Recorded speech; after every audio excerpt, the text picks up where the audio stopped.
My sister-in-law answered the door of my own condo wearing my favorite gray cardigan, the cashmere one I had been looking for since before my trip.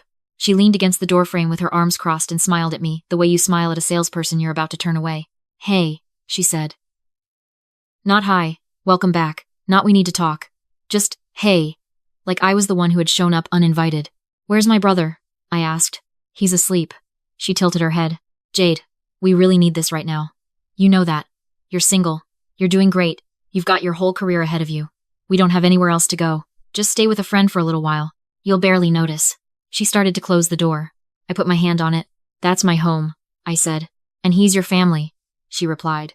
And then she shut it in my face. I stood in the hallway of my own building with my rolling suitcase and my laptop bag and my conference lanyard still around my neck from 3 days in Chicago, staring at a door I had paid the mortgage on for 2 years. Before I tell you how I made sure they never pulled something like that again, drop a comment and tell me what's the most entitled thing a family member has ever done to you. I read every single one. I had been in Chicago for a product launch conference. 3 nights, 4 days. The kind of trip where you eat room service at midnight and your phone dies twice a day. My parents have a spare key to my condo. They've had one since I bought the place at 26 because my mother said she'd worry less knowing they could check in if something happened. I thought that was reasonable. I thought a lot of things were reasonable back then. What I didn't know, standing in that hallway at 9 in the morning, was that my brother had called my mother the week before and told her he and his wife were getting evicted. Their landlord had filed after 4 months of missed rent. My brother told my mother they had nowhere to go. My mother, being my mother, called me except I was already boarding a flight, already in airplane mode, already watching the tarmac disappear below me. She left a voicemail. She said she hoped I wouldn't mind. She said it was temporary. She said family takes care of family. She gave him the key before I landed. I stood in that hallway for probably 3 full minutes doing the math. It had been 3 days. They had a key. They were already comfortable enough that my sister-in-law was wearing my things. She had changed the smart lock code. I found that out when I tried overriding it from my phone and got an error message saying the device was registered to a new primary user. My brother had logged into the building's app and reset it to himself. You can't do that without the physical setup code printed on the back of the panel, which meant he'd looked for it, found it, done it deliberately. This was not a desperate family camping out on an air mattress. This was a move. I went down to the lobby. The front desk attendant, a college-aged guy who had always been perfectly nice to me, looked uncomfortable the moment I walked up. "Miss Carter," he said, and then stopped. "Did my brother come in and ask you for anything?" I said. He exhaled slowly. "He said he was moving in to help you while you were out of town. He had a key. He tipped me $200 and asked me to let him know if you showed up. So he'd been watching for me. $200 to a front desk attendant making $13 an hour is not a casual gesture. That was deliberate. That was preparation." I called my mother from the parking garage. She answered on the second ring, and before I could say a word, she said, "Honey, I know. But you have to understand his situation. He doesn't have anything right now. You have so much." I sat in my car and thought about what so much looked like from the outside. The condo was 900 square feet in Austin's East Side. A 1-bedroom I had saved for obsessively for 3 years on a marketing manager's salary, eating lunch at my desk and canceling subscriptions and not taking a real vacation for 2 years straight. I put down $80,000 and financed the rest. My name was on every document. My credit score took the hit. My brother signed nothing, contributed nothing, had no knowledge it existed until my mother showed it off at Christmas dinner. But I had so much. Here is what I had not told my mother, or anyone in my family, about my brother. I knew, because I had been the one cleaning it up for years. 3 years ago, his first car got repossessed, and he called me crying at midnight, and I transferred him $4,200. I didn't ask for it back. 2 years ago, he got a second DUI and needed a lawyer fast, and my parents didn't have liquid cash, so I paid the retainer $6,800 directly to the attorney, because I knew if I gave it to him, it would disappear. I never saw that money again. The Christmas before I bought the condo, he asked me to co-sign on a personal loan for $15,000. He said it was to start a business. I said no. He and my mother didn't speak to me for 2 months. So when she told me I had so much, what she meant was that she had watched me accumulate things and decided those things were available to him. That's how it had always worked in our family. I was the responsible one, which meant I was the resource. He was the struggling one, which meant he was the priority. I told my mother I was going to need them out. She said I was being cruel. I said okay, and hung up. I called a real estate attorney I had worked with briefly when I bought the unit. She wasn't a litigator, but she pointed me toward one, a woman named Reeves, who worked out of a downtown firm, and who, when I explained the situation over the phone that same afternoon, did not sugarcoat a single word. "Here's your problem," she said. "Texas is tough on this. Your brother has been in possession of the unit for 72 hours. He has a key that was given to him by someone you authorized. He changed the lock code from inside using equipment you own. A judge is going to look at this and see a domestic dispute before they see a trespass. You're looking at a formal eviction process. Notice, response period, hearing date, best case, 4 months. If he contests it, 6. I felt something cold move through my chest. 6 months, I said. And that's if everything goes smoothly. If his wife files anything related to her pregnancy, she stopped. Is she pregnant? She was. 3 months. My mother had told me this also on the voicemail, framed as additional context for why I should be understanding. Then no judge in Travis County is going to sign an emergency removal order, Reeves said. Not in winter. Not with a pregnant woman on the other side of it. They know that. I'd bet money they know exactly what they're doing. I thanked her, told her I'd call back, and sat in my car in the parking garage for a long time. Here is what I knew about my brother that I had never said out loud to anyone, including myself until that moment. He was not desperate. He was strategic. He had spent his entire life watching our parents prioritize his comfort over my effort, and learning exactly how far he could push before anyone stopped him. No one had ever stopped him. Not once. Every consequence had been softened or redirected or paid for by someone else, usually me. And now he was 33 years old and he had watched me buy a home, and he had calculated, correctly, that I would not drag a pregnant woman into the street. He was using his wife's body as a shield, the same way he had used every other piece of leverage he had ever had. He wasn't in crisis. He was harvesting. I checked into a hotel 2 miles away. It was a clean, decent place, and the room cost me $180 a night, and I lay on the bed, staring at the ceiling, thinking about my brother asleep in my apartment with my sister-in-law, in my cardigan, and $200 of my front desk attendant's loyalty, already spent. I gave myself 2 days to think. On the 3rd day, I stopped feeling sorry for myself and started doing what I actually do well, which is research. I'm not a lawyer. I'm a marketing manager. But marketing at its core is understanding how people think, what they want, what they're afraid of, and how to position information so that it lands exactly where you need it to. I had spent 7 years getting very good at that. I opened my laptop and I started looking. I wasn't looking for his assets. I knew he didn't have any. That was the whole reason he was currently sleeping in my bed. I was looking for the story he had already told someone official.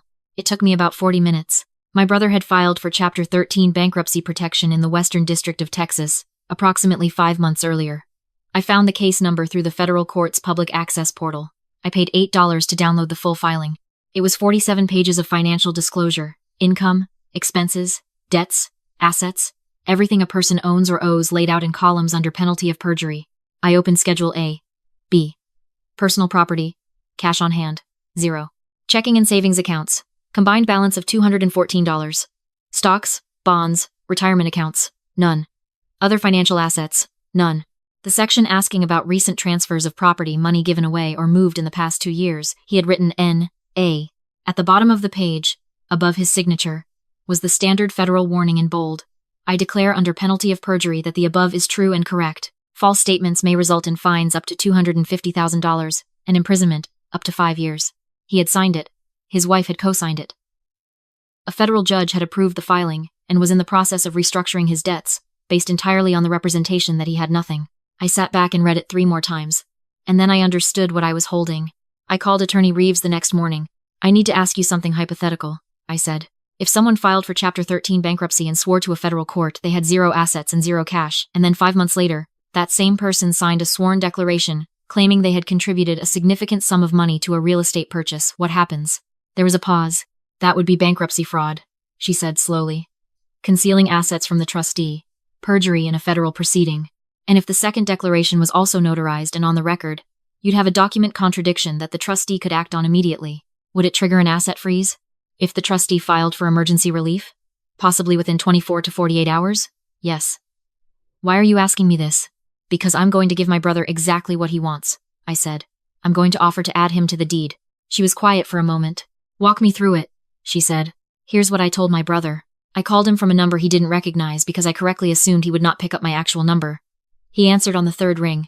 Groggy, relaxed, comfortable. He thought he had already won. I made my voice small. I told him I was exhausted. I told him I didn't want to fight. I didn't want to involve lawyers. I didn't want to go through months of back and forth over a property dispute that was tearing our family apart. I told him I had been doing a lot of thinking, and the truth was that family mattered more to me than a piece of paper with my name on it. He made a sound that I can only describe as satisfaction, with the volume turned down. He was trying not to sound too pleased. I just want the baby to have stability, he said. That's all this ever was. I know, I said. So here's what I'm thinking. I want to add you to the deed, give you a legitimate ownership stake. That way, you and the baby are protected no matter what happens. He was quiet in a way that meant he was calculating. Okay, he said carefully. How does that work? This is the part I had rehearsed. The mortgage is in my name, so we can't change that without refinancing. But we can file a quitclaim, adding you as a co-owner. The issue is the down payment. I put down $80,000. If we're going to make this a real co-ownership, we need to document your contribution to the purchase, otherwise it looks like a gift, and the IRS gets involved, and the tax bill would be massive. So you'd need to sign an affidavit stating that you contributed to the down payment. It's just for the record. The condo board and the title company need documentation of where the funds came from. How much are we talking about? He said. The document would say you contributed $50,000, I said. It's just a number to balance the records. It's a formality. Another pause. And then I'm on the deed? You'd be a co-owner, I said. Legal standing. Your name right there. Okay, he said. Send me the paperwork. He didn't ask a single question about what he was signing. Attorney Reeves booked the conference room for the following Thursday. She arranged for a notary and a court reporter, which I told my brother was required for any real estate affidavit involving co-ownership transfers. I said the title company demanded it. She also arranged for a videographer, which I told him was standard documentation for the record. He accepted all of it. He had no reason to doubt me, because I had spent his entire life being the one who handled things correctly. He assumed this was me, once again, handling things correctly, this time in his favor. He arrived 20 minutes late with his wife. She was wearing a maternity dress I had never seen before, which meant she had been shopping. In my condo, presumably on my Wi-Fi, probably with some creative use of a credit card that was already in default. My brother was wearing a button-down shirt, which was more formal than I had seen him dress in years. He looked like a man who thought he was about to inherit something. They sat across from me at the conference table. Reeves sat to my right. The court reporter set up her machine in the corner. The videographer adjusted the lens. My brother looked at all of it, and for just a moment something passed across his face, a flicker of second-guessing, and then his wife put her hand on his arm and he smoothed it away. Let's get this over with, he said. She needs to rest. Reeves did not look up from her notepad. Before we proceed, I'm required as an officer of the court to inform you of what you're signing. She slid the document across the table. It was a single, notarized page. This is a sworn affidavit attesting that you personally contributed $50,000 in cash savings toward the down payment on the property at the time of purchase, approximately 26 months ago. Signing this makes it a legal declaration subject to perjury statutes. If it contradicts any other sworn financial filing you've made, you could face felony charges. Do you understand? My brother looked at the document, then at me, then back at Reeves. I know what money I've had, he said. He said it the way people say things when they want to sound certain but they mean stop asking questions. We saved. It was cash. We believed in her buying the place. Okay, Reeves said evenly. State your name for the record and sign where indicated. He signed without reading it. His wife signed below him, her hand moving quickly, like she wanted it done before she could think too hard. And then they both leaned back and looked at me with something that was not quite triumphant but was angled in that direction. So when does the deed update? My brother asked. I didn't answer him. I looked at Reeves. She nodded, opened her briefcase, and placed a second document on the table. It was the federal bankruptcy filing. She set it directly on top of the affidavit they had just signed. My sister-in-law looked at it. What is that? That, I said, is your Chapter 13 bankruptcy filing from the Western District of Texas, filed 5 months ago. My brother's expression didn't change immediately. It went through a sequence confusion, then recognition, then a very specific kind of stillness that I had seen once before on his face when he was 16 and our father found something he had been hiding. The stillness of someone whose exit doors are disappearing. What about it? He said. His voice had dropped. Page 11, I said. Schedule A, B. You swore to a federal bankruptcy judge, under oath, that you had 0 cash, 0 savings, 0 assets. You told the court you were financially destitute so they would restructure your debts. I tapped the affidavit they had just signed. And 8 minutes ago, you swore on video, also under oath, that 26 months ago you were sitting on $50,000 in cash savings. Silence. The court reporter's fingers had stopped moving. The camera hummed. My sister-in-law made a sound and put her hand over her mouth. My brother's jaw tightened. Those are 2 different time periods, he said, trying it out, seeing if it would hold. Reeves shook her head once. The bankruptcy filing covers a 2-year look-back period. Any assets held or transferred in the 24 months prior to filing are subject to disclosure. The purchase of this property falls directly within that window. You just declared, on the record, that you possessed and transferred $50,000 during the exact period in which you swore to a federal court you had nothing. He stood up. His chair scraped back hard. This is a setup, he said. His voice cracked on the second word. I told you exactly what you were signing, I said. I told you it was sworn under perjury statutes. You signed it anyway because you wanted the deed more than you wanted to be careful. Give me that paper, He reached across the table toward the affidavit. Reeves put her hand flat over it. I can't do that. It's evidence. Evidence of what? She tricked me. This isn't we were helping her. We were trying to help. You were trying to claim ownership of a property you broke into, I said. And I kept my voice completely level, which I was proud of then, and I am still proud of now. You had the lock code changed within 12 hours of arriving. You tipped the front desk to report my movements. You used a key my mother gave you in an emergency as a tool to occupy a home you had no claim to, and when I offered you a legal path to actual ownership, you signed a document without reading it, because you were so certain that I was finally just rolling over. My sister-in-law was crying, quietly, her hands over her face, her shoulders curved inward. I noticed, and I felt something, not guilt. Exactly. But wait. She was not the architect of this. She had followed my brother's lead the way she had probably been following it for years. I understood that. I had spent a long time following it too. My brother looked at me across the table. Some of the fight had gone out of him, replaced by something worse, the look of a person doing fast arithmetic on a situation and finding that every number is negative. You can't do this, he said. We have a baby coming. You can't send us to federal court over a condo. I'm not sending you anywhere, I said. You sent yourselves the moment you signed a bankruptcy affidavit saying you had nothing and then showed up at my home claiming it was partly yours. Reeves spoke then, her voice quiet and precise. Mr. Carter, I have a professional obligation to report evidence of fraud in any proceeding where I have standing. I will be filing the video recording and the signed affidavit with the bankruptcy trustee's office by 5 o'clock today. When they receive it, they will likely seek an emergency motion to reopen the case and review your financial disclosures.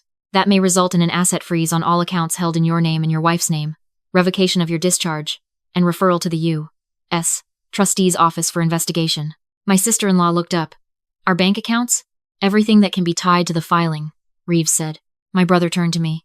And this is the part I have thought about many times since, lying awake in the condo I eventually went back to, in the bed that is mine, with the lock code that is mine. He turned to me and he looked like the kid I grew up with for just a second. Not the one who had taken from me, not the one who had used me, but the little brother who used to call me when things went wrong because he knew I would answer. Come on, he said. It was almost a whisper. We're family. We are, I said. That's why I gave you every off-ramp I could before this moment. I called you before I came back to Austin and you ignored it. I texted you twice and you didn't respond. I asked Mom to ask you to leave and she told me to be understanding. So I gave you a legal path to exit this situation with nothing worse than embarrassment, and you signed your way into a federal contradiction instead. He opened his mouth. The family you're describing, I said, is one where I'm the resource and you're the beneficiary. That's not a family. That's an arrangement. And I'm done with the arrangement. I picked up my purse. Reeves was already sending the email. My brother and his wife were escorted from my building by 2 officers later that afternoon, not arrested, not charged, just removed from a property they had no legal standing to occupy once the trespass argument was back on the table. The fraudulent entry, the manipulated lock code, the documented plan to monitor my return. It was enough to void any tenancy argument the moment we showed it to a judge. They were gone before dinner. The bankruptcy trustee moved quickly. Within 36 hours of receiving Reeves's filing, an emergency motion was granted to reopen the case. Their accounts were frozen that same afternoon. The discharge they had been counting on was suspended pending investigation. The debt they thought they had erased came back, plus penalties, plus legal fees. The federal perjury charge was filed 6 weeks later. My brother took a plea deal. My sister-in-law was given a deferred sentence in exchange for full cooperation. My mother didn't speak to me for 2 months. When she finally called, she said she understood why I did what I did, but that I needed to understand that she could not choose between her children. I told her I wasn't asking her to choose. I was asking her to stop giving people spare keys, and then telling me to be understanding about the consequences. She cried. I told her I loved her, and that I would call her on Sunday, which I did, and which I still do. My sister-in-law had her baby. I know this because a distant relative mentioned it in passing. A girl. I hope she's healthy. Whatever my brother did, that child didn't do anything. I think about that sometimes. The condo is mine. It has been mine every single day since I bought it, but it took what happened for me to understand what that actually means. Not the mortgage, not the deed, not the square footage. It means that I built something with my own work and my own discipline, and I am allowed to protect it. I'm allowed to say no. I'm allowed to let the people who take from me face the thing they put in motion. People will tell you that family is a reason to lower your guard. I'm telling you from the other side of it that family can be exactly the reason you need to keep it up. Not because the people you love are your enemies, but because love is sometimes what the people who want to use you point at to get you to stand down. And the moment you start protecting yourself, they call it cruelty. They call it betrayal. They call it you choosing a condo over your blood. But I wasn't choosing the condo. I was choosing myself. I changed the lock code again the following week. I didn't give a copy to anyone.